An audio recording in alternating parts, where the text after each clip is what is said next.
Et le marquis de Sade est enfermé à la Bastille et évidemment il s'ennuie, il tourne dans sa cellule, il a ses fantasmes évidemment et il rédige, il avait déjà commencé ce brouillon et là il rédige entièrement son roman, enfin la première partie, puisque un jour il se met à hurler aux fenêtres et à meuter la populace et donc aussitôt on vient le chercher et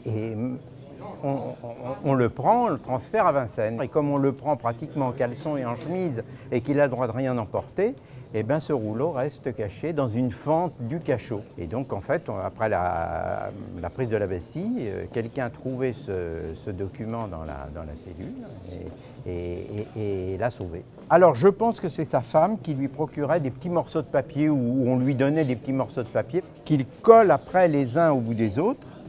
En numérotant soigneusement, d'ailleurs on voit les petits numéros dans la marge, le numéro de la journée. Quand il est arrivé tout au bout, il retourne et il recommence à écrire de l'autre côté. L'estimation est de 4 à 6 millions d'euros.